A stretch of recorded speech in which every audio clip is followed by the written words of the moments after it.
Hello and welcome to another episode of the Cultivate Church Planting Podcast. I'm Brian Kelly, your host, and I'm thrilled to have an incredible guest with us today, James Travis, a dedicated pastor in Bahrain. We're also joined today by my longtime friend, Jeff Gipe. Well, Jeff and I recently had the pleasure of traveling to Bahrain and spending some time with James and his church fellowship there. In this episode, we dive deep into the unique landscape of Christianity in the Arabian Gulf. We explore the challenges and triumphs of starting and sustaining churches in this culturally rich region. I had a great time hanging with James, and I know you're going to enjoy this insightful conversation on navigating faith, community, and growth in the heart of the Gulf. All right, welcome to the Cultivate Church Planting Podcast, and we've got a special episode today because not only are we with some really special guys here, but we are actually recording from the Kingdom of Bahrain. Woo-hoo. In the Middle East. And I'm with Jeff Gipe, who you know by now if you've been listening to the show, because he seems to get his way onto almost every other episode we do, which is great, which we like, which we're happy about. And we've got James Travis, who is a pastor and who lives here in Bahrain.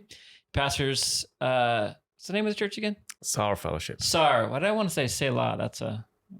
Yeah, it's a different language. Yeah.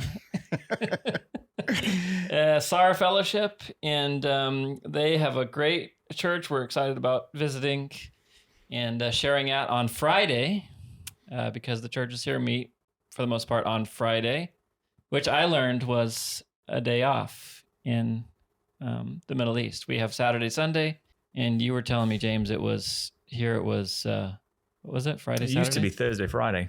Thursday, Friday. Now it's Friday, Saturday. Okay. Friday, Saturday. So we get to go to the church fellowship. So welcome, guys. It's always good to see you, Brian. Been seeing a lot of you lately. I know. Been on the plane together for so many hours, but it's been a great time. We had a 14-hour flight. One flight here. I've got a 16-hour back. And we're also joined by Drew the cat, who's in our, you may hear in our episode. So he's here to be part of the gang. James, welcome to the show. Thank you very much. Welcome to Bahrain. Oh, thank you. And tell us a little bit about your story, James. How'd you get here? What are you doing here? Who are you? Wow. No pressure. How long have you got? So my wife and I, Robin and I, have lived here for 10 years. We've got two little boys who were born here. My granddad lived here in the 1960s. He was the British Air Force, and he was here in the 60s, which means my mum was also here. So for our family living in the Middle East, and in particular this part of the Middle East, the Gulf, is very, very normal. I was born in Dubai.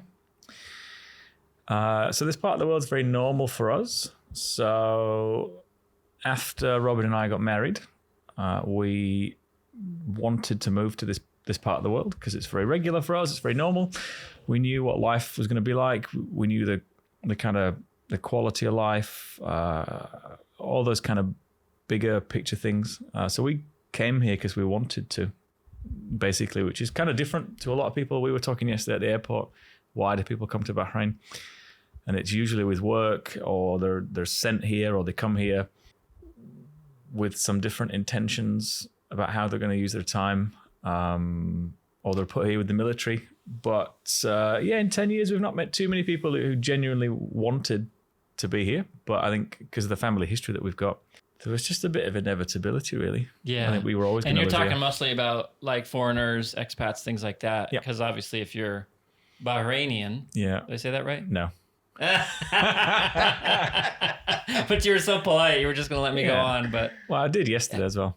really? Yeah. Oh my! I feel embarrassed. What's the proper way of saying it? Bahraini. Bahraini. It's close, but Oh, yeah. not quite. Did I say that to anybody yesterday, Jeff? Did I say that? I don't think we've said that word. Okay, good. I think that's a new word for us. This is one thing as a missionary going on the mission field and stuff. You always want to be like culturally kind of sensitive. So that's why we're glad that we have you. Well, And James has been our tour guide and host. It's been amazing. And the food, I would say, what's your favorite part? I was going to say the food. Oh, yes. The food yesterday morning, that breakfast place. Yeah. Was it called Lumi? Mm-hmm. Lumi. Oh, So we're going back there today. yes, we are. As soon as this podcast is over, Yeah. best breakfast ever. Yeah, that's pretty good. I'm surprised you don't remember it from 2019. Jeff, you've been here before. Yeah, if it's that good. Yeah. You've been Well, here before, Jeff. Yes, I'm old and I had COVID twice.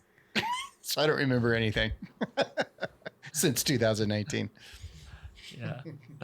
So you were born in Dubai. Is that a Dubai accent you have? No. My good man. No. No, it's not. No, so I was born in Dubai in the 80s. Mum and dad were career school teachers. And they spent the middle part of the 80s working in Dubai in the UAE. So I was born there. But fairly soon after being born, we moved home. So I grew up in the north of the UK, Okay. somewhere between Leeds and Bradford. So no, I don't have an Arabic accent. Yeah, that's all right. Yeah. And so when you moved back, so you've been here 10 years? 10 years? Yeah, we came in August 2013. Okay. And what'd you come for? Church? No, I think, like I said, we came here because we just wanted to live in this part of the world. Ah, okay. Which is kind of different because a lot of people are put here or told to be here. Or I know. I should have been paying attention when you were saying that before. That's all right. Daydreaming about breakfast. I was actually. No, we have jet lag. We have jet lag. Yeah, true. That So peculiarly that's a disclaimer. I forgot American phenomenon Yeah. of jet lag. So what did you and Robin do when you moved We here? came here to school teach as well. to say. Yeah. Yeah, so Robin is now still school teaching. And I've moved from doing school teaching and bits and bats at church to school teaching and being the assistant pastor at church to now stopping school teaching and being full-time at church. Nice.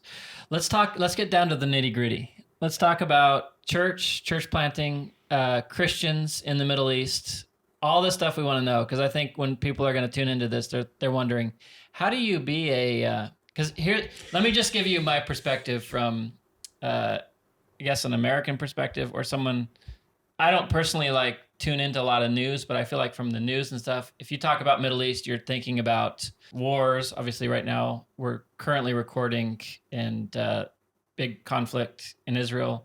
I don't know when this episode is going to be released, but maybe sooner rather than later. But so who knows what's going to happen. So that's all, it's all kind of, for lack of a better word, I guess what comes to my mind is a negative kind of thing, like the Middle East. It's scary. It's, a different place. But in our experience here, especially interacting with people, the Bahrainian. Bahrainian. No, you did. Do it again, James. Bahraini. Bahraini people. Oh, Let me yes. continue the Bahrain. I'm going to edit that out so it makes me sound right. The Bahraini people, very welcoming to us, even with our American accents. I mean, you have an advantage. You have the British accent. But even with us, even during this time of kind of strife, I felt welcomed. I felt, so let's talk about maybe the perception versus the reality of a Westerner living in the Middle East, just in general, and then go into some of the more Christian aspects of it. Yeah, I think the Middle East is a big place. Some people would start it as far west as Turkey and all the way probably as far east as some of the stands, maybe as far as India to some people. So it's a huge place. And I think you're right that people think about the Middle East and there's usually a particular part of the world that they're thinking about. And it's usually somewhere between Israel and Iraq, sort of Israel, Jordan, Syria, Lebanon, Iraq, maybe Iran, if they're feeling a bit adventurous. But usually Israel to Iraq, that kind of corner of the world. But our part of the Middle East, this part of the Middle East, the Gulf nation states, is very, very different to that part, the other part of the Middle East. So would you say there's kind of like a two different kind of Middle East, I guess, for lack of a better word? Like, I think, like we said, the Middle East is a really broad Big brush area, stroke. yeah. And it's kind of like saying and that, our news is always about the war in Iraq, the war in Afghanistan, the conflict in Israel. It's always the sensationalizing of the problem. But like I've flown through Dubai a million times because we used to live in Uganda. We'd go through Emirates Airlines and do all that. And first time I went to Dubai, I was surprised. I was shocked. I was like, man, First of all, I was shocked. I was telling Jeff this the other day. I had a 12-hour layover. It was overnight. I'm like, I'm not sitting in the airport for 12 hours. I just sat on a plane for 14. So I walked out. This was probably like 10, 12 years ago. I got a taxi and I said, I have, all the time in the world. Let's drive around. Show me the city. And he literally drove me to all the like different, like the tallest building in the world. And what's the famous hotel there? Burj Khalifa or something like that. That one. Oh yeah. There's a model of it there. Yeah. Nice. And so he drove me around. He brought me to some of the markets and all this. And then he told me that, I'm like, is it dangerous at night if I walk around and stuff? He's like, no, you could walk around with money hanging out of your pocket and you wouldn't be bothered. And just the perception versus the reality, I was amazed. But that would be the Gulf. Mm-hmm. What's the group of countries called? The GCC. GCC, yeah, that's it. The Gulf Cooperation Council. Yeah. Good job. I think. I think.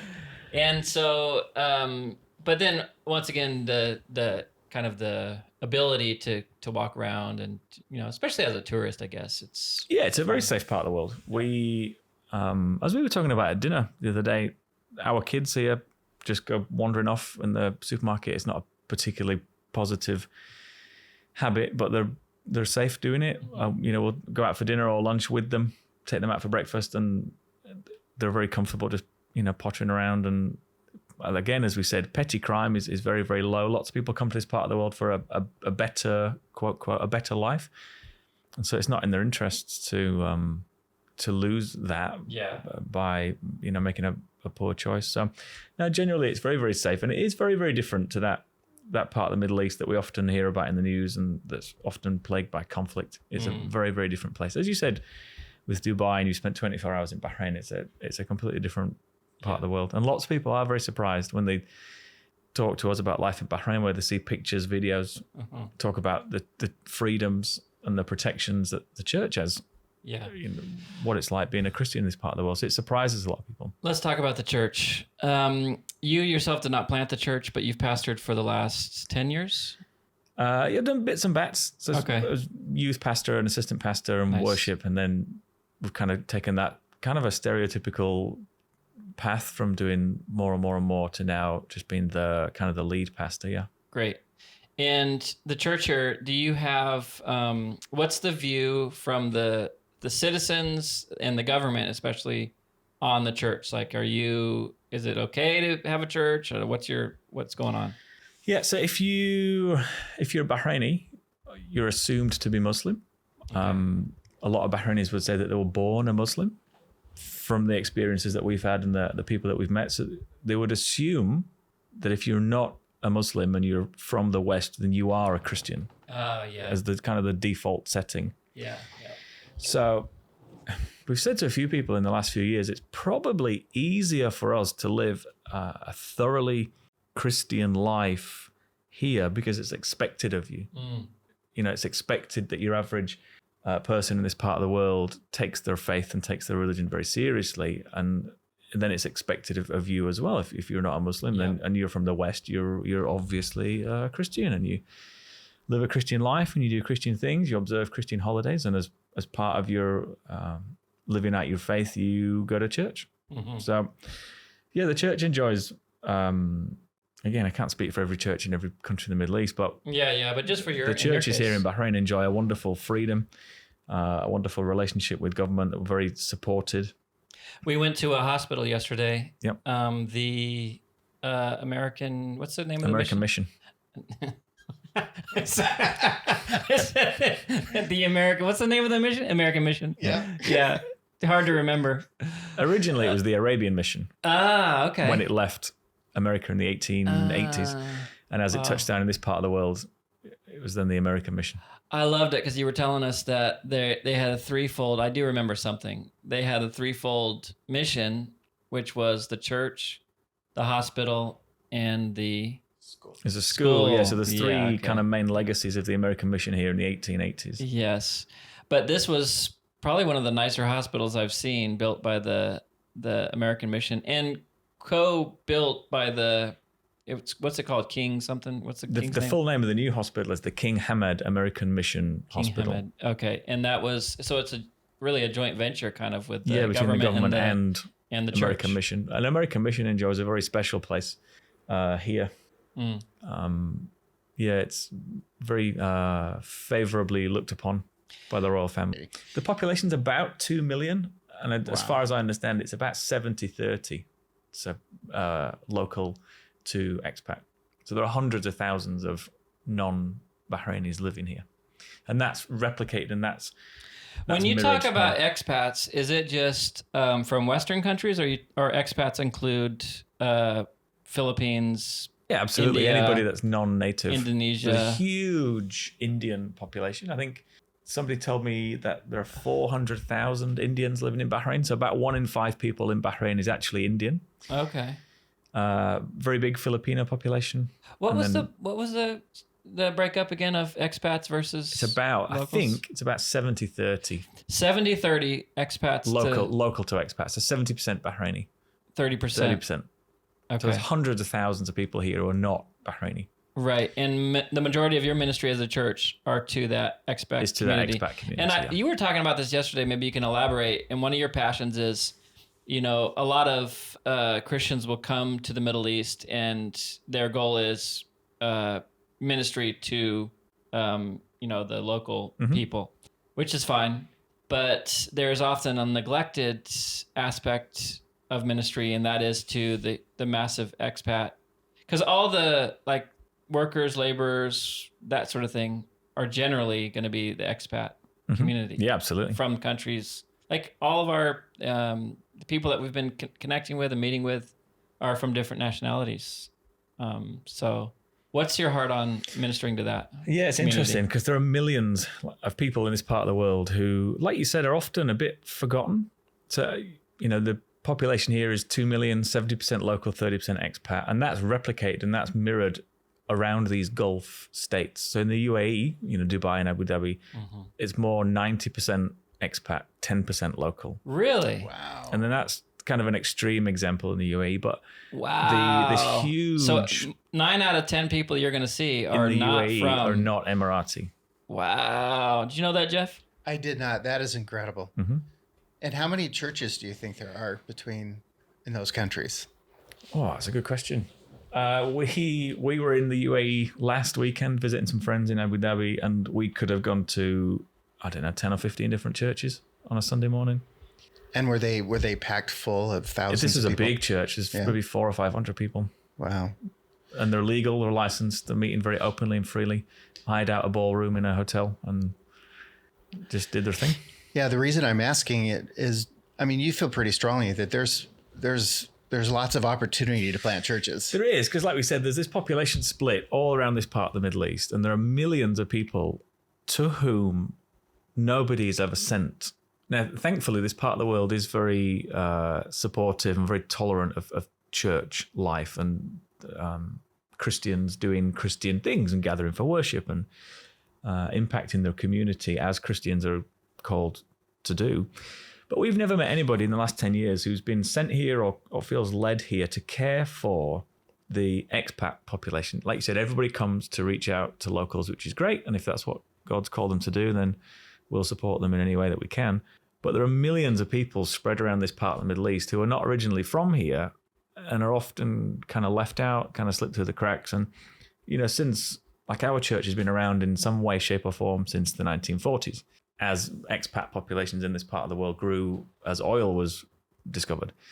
So churches have kind of grown quite organically. There's a bunch of believers here that want to worship in spirit and truth in their own language and style and culture. So we're a church now.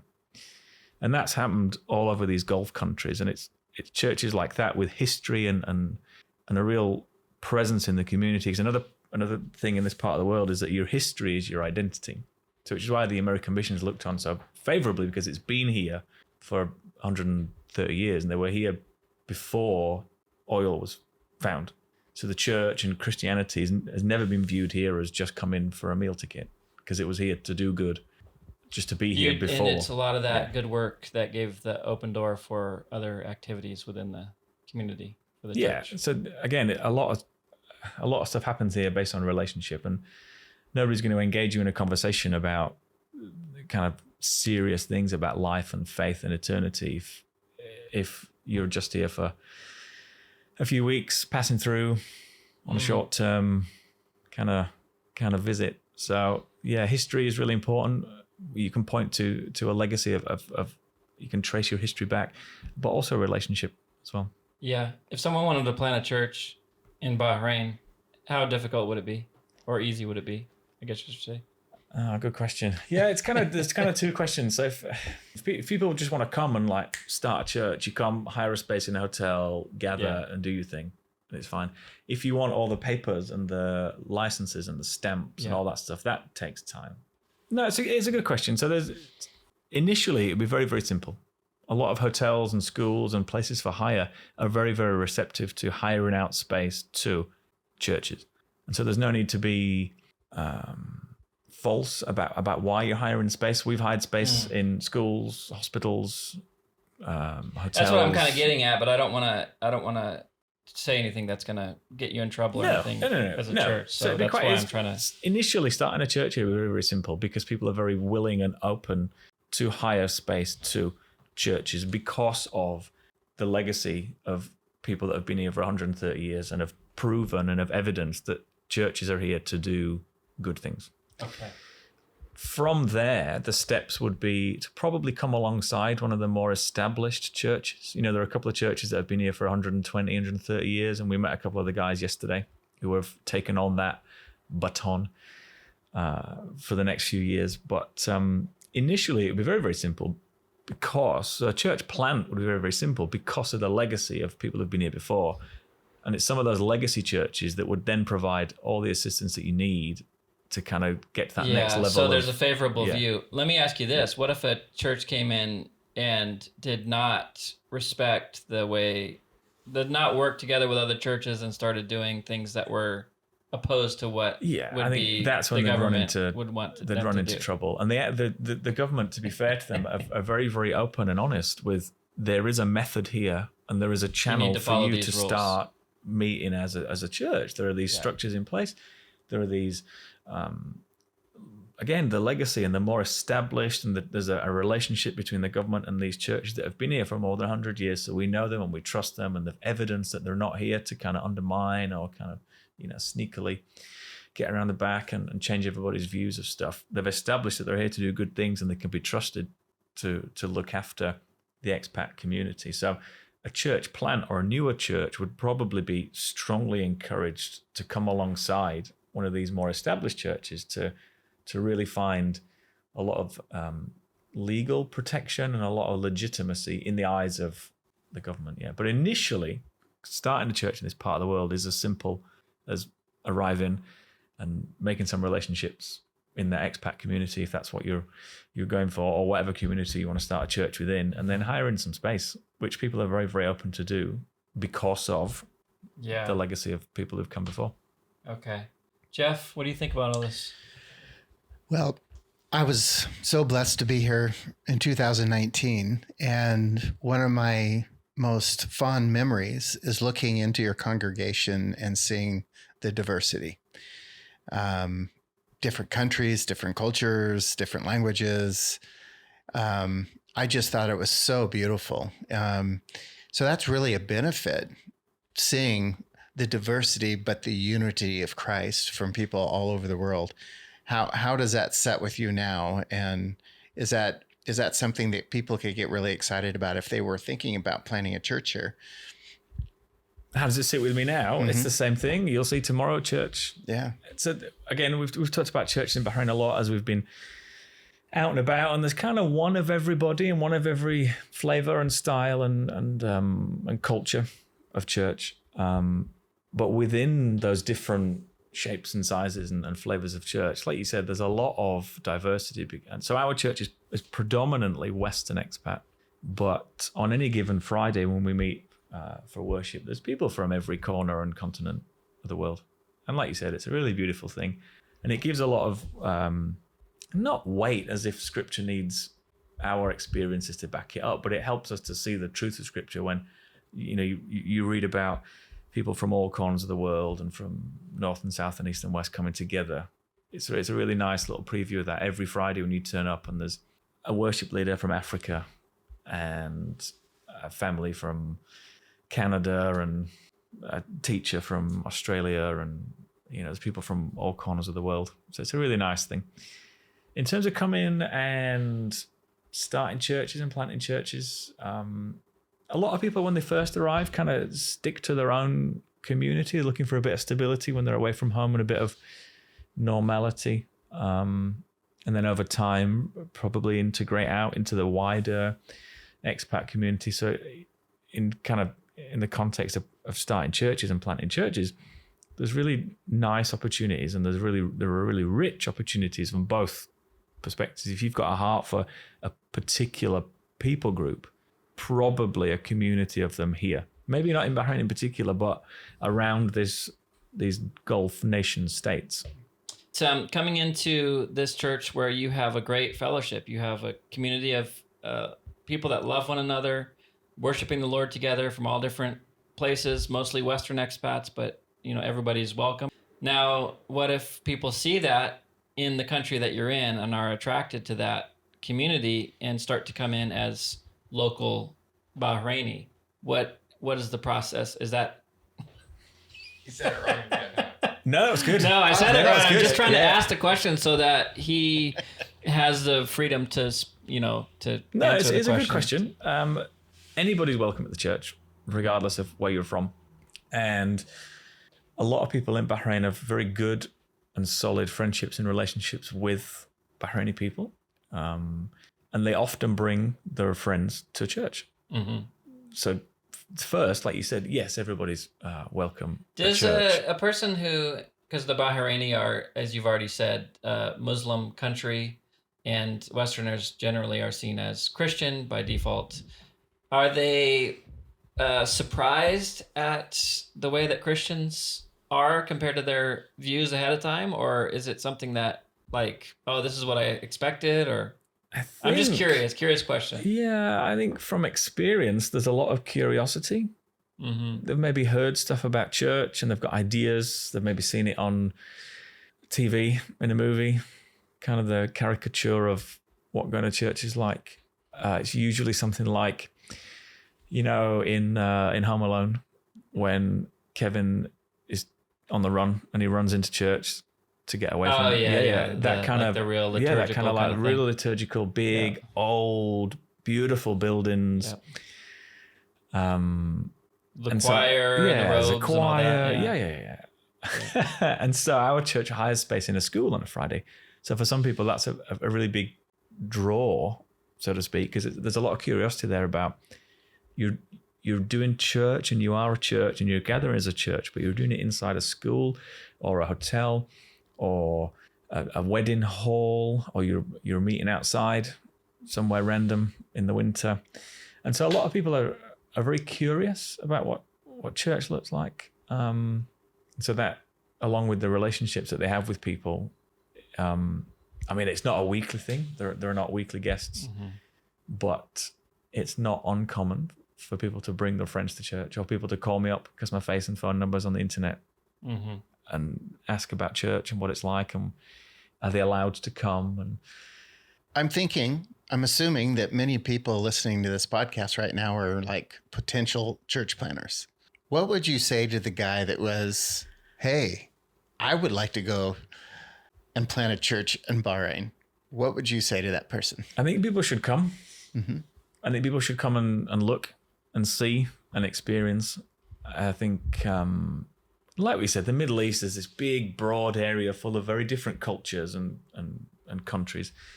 And again, this part of the world, we love it so much. It's so diverse. It's so international. It's so welcoming. But yeah, people should come and see what the church landscape looks like already, because you might have all these ideas about how it's going to work, and I'm going to do this, and this is what I did in my last church plant in Europe somewhere. I planted a church in the States. This is what we did. And it just might not work like that here. I mean, would it make sense for someone to say, yes, I want to do that, but they would come and fellowship with you for a year to learn what the culture's like, and would there be opportunities for? Oh, definitely, that'd be a really good idea for people to come and see and experience what church is like in this part of the world, and some of the particular and peculiar challenges there are to doing church in this part of the world, but also some of the wonderful blessings. There'll be stuff about planting a church in this part of the world that people have probably never thought about because it's so vastly different. Like little things, like it's Friday morning, you meet on a Friday, your week is structured differently. Little things, but then some of the bigger things, and how you relate to government, and how you go about bringing people into the church in a way that's respectful of the host country that you're in, but also very warm faithful and welcoming to the scripture and faithful to scripture as well. So I think if people even had a little inkling that they want to plant a church in this part of the Middle East, the best thing to do would be to come and look. I have to say that James and I have become friends over the last 5 years. We met in New York. You came out for a CGN Vision Team meeting in New York, and we became friends, and we talk once a month. Maybe sometimes more, sometimes less. As often things go wrong for me. Yeah. So yeah. Well, Jeff is a pastor to pastors. Jeff is a pastor to pastors. Oh, here we go. Anyway. That's how he introduced himself to the... That's how I'll introduce him to church tomorrow. Yes. So anyway. He is, though. You love him. Yeah. And I would just encourage anyone that feels adventurous and they want to launch out and plant a church here, that James is done this. He's been around. He's seasoned. He's seen things. He knows the ins and outs. He knows the ins and outs. That's exactly right. And I would encourage you to contact him, as you said, Brian. I think there's huge opportunity here for people to plant churches, and very excited to see what God's going to do. I've seen the health of your church, and to me, that's very exciting. You know, people that live in America, we have our perspective of what church looks like. It doesn't look that way here. It's different. It's similar, but different. It's similar in that we're worshiping the Lord. We're using the word. The Holy Spirit's moving, but it's different in that people seem to really have a deeper trust in the Lord in the way that they walk with him. James Travis, Jeff Gipe, you guys are great. I'm looking forward to this upcoming week and hopefully get a chance to meet some of the people. We will at the church and see more of the beautiful country. That's right. Very good. Well, thank you very much, James, for coming. Appreciate you both coming. Thanks for listening. The Cultivate Church Planting Podcast is part of CGN Media, a podcast network that points to Christ. Check out cgnmedia.org for more great shows and ways to support the ministry.